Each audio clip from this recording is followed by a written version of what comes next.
Greetings, Ani, Bojo, Kwekwe, Tanzi. It's Catherine here from Moonstarlodge in tiny Ontario, the wee town of LaFontaine. And we're here with a mixed bag of goodies this week. I decided to pull out The Good Tarot by Colette Baron-Reid, because we're discussing this amongst others in the tarot class that's now started. The Shaman's Dream, also a co-creation of Colette Baron-Reid and Dr. Alberto Villoldo. The Isis Oracle, which scares the crap out of me, and that's a good thing in a good way. Moonology Manifestation by Yasmin Boland. The Marigold Tarot for the Ancestors by Amrit Bar, and the Dreamweaver's Oracle, again another Colette Baron-Reid creation. So I'm interested to see why I have been directed to pull these particular decks for you, most of which I have not used online. Bless you, Grand Poobah. So, this reading is for May 22nd to 28th. We are well into Storyteller Moon now. We're in this reading starts in the first quarter. So we are reimagining the story that we tell. If we repeat the stories of the past, we anchor into ourselves and into our karma and into what we co-create with the universe, a repeating, skipping record sort of story. So in order to move past that, we oftentimes have to let go of the past stories as somehow validation for why we're stuck today. It doesn't exist anymore. So as we move through the Storyteller month, it's time to reframe how we present ourselves in the world. So I've picked the Good Tarot as a gentle but clear set of directions. So let's go to the cards, Brian. So here are the 7 Good Tarot cards, and they're clarified by 2 Ancestor cards, an Isis card, 2 Dreamweavers card, a Moonology card, and the Shaman card. So our significator is the 2 of Water, which is the same as the 2 of Cups, which is harmonic relationship with a significant other, with as a couple if you are in relationship, but with the 2 halves of self, the yin and yang. So it's 2s are cards of balance, and it's clarified here by the Hermit. So it suggests to me that it's time for the couple to do some introspection, or if it's the self looking at yin and yang, to be looking inwardly and seeking direction for the next moves. The second card here is a Major Arcana card. It's Strength. And Spirit is asking us to find the strength to live our lives with joy and to move forward, not to sit complacent and not making use of the energies and the zest for life that's there for us. It's clarified by the Goddess of 10,000 Names. This is the Isis card, and I've put a crystal pyramid there on her behalf. When I say she scares me, it's the fear of our internal power. What could we accomplish if we acknowledged our power and not be afraid of it? So Isis is saying, Isis was the great physician. She is a goddess now in her spirit form, but magically powerful fire-like wands energy. She was a gift from creation, channeling her power and her healing and her ability to transmute things in a shamanic way. She's an incredible being.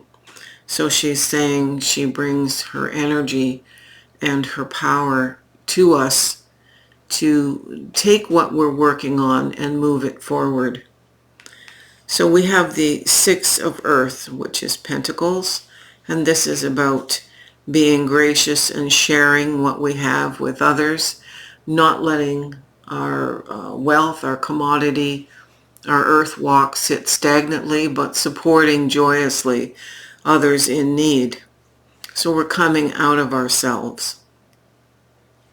It's clarified by when the weavers built the sun. It's about living large. It's about going after the biggest dreams we have. It's about being generous, not only with others, but with ourselves. And this is part of this Isis power here. It doesn't matter how old one gets. If one has the dream of doing something, we go after it, and we don't cut down or cut short our dreams by saying, oh, well, I'm too old, I'm too poor, I'm too this, I'm too fat, whatever, to accomplish it. We just go for it. This is saying you have the universe's support to go for something. We all do. This is a collective reading. We have the Nine of Earth here, which is about earthly financial bliss. It's about being in a place of joyfully acknowledging with gratitude. This person here is expressing gratitude for all the wealth, and it's not just financial wealth. It's wealth within our community, our family, ourselves, and looking at thinking how we work within the larger good. It's clarified by the Seven of Rings, which is the same as the Seven of Pentacles. And it's requesting, Spirit is requesting of us that, you know, we've got this wealth here, this placement within our earthly walk by doing what we do. But the seven is about, you know, just taking a bit of time to analyze if we still want to do things experientially the way we've been doing them. So some analysis harkens back here to our buddy the Hermit. It's time to analyze, and that's important. Just making sure that we're happy with how we are achieving our earthly wealth. This is the one card that always seems to show up when I don't want it to, but it's here. It's the Nine of Air, which is the same as the Nine of Swords. Fears, anxieties, the kind of stuff that keeps us up at night. This is saying we're so blessed and we are so supported, we need not fall into the trap of having anxiety. And the clarifier speaks as to why. The clarifier is the Dreamweaver's card that says, when the grit became a pearl. It is sand and things irritating inside an oyster, which ultimately causes it to encapsulate it and make what was fouling its body into something beautiful and desirable. This is about lessons learned. This is about taking what our history has taught us, bringing wisdom and maturity, and when we do that, we have no need for anxiety. Absolutely none. That's a step backwards. It's not necessary. Spirit is saying over and over and over and over again this week that we have not only the inner strength, but we have the support. So don't fall back on old tapes and loops, old fears coming up. That's just ego trying to sabotage and the subconscious trying to protect you from moving into new territory. We are expected to move into new territory because we do have the wisdom, we do have the beauty to move forward and be thankful at full speed. We have the maturity, we have the chops, we've got the skills to move forward without question. This card, the shamanic card, again, is the lost in space, needing directions. Well, the directions come from within our own wisdom and from our partnership with Source. We tend to fall into these places of anxiety and feeling lost. We're not lost as long as we reconnect with our partnership with Spirit. Finally, this card, number 14, is a major arcana card.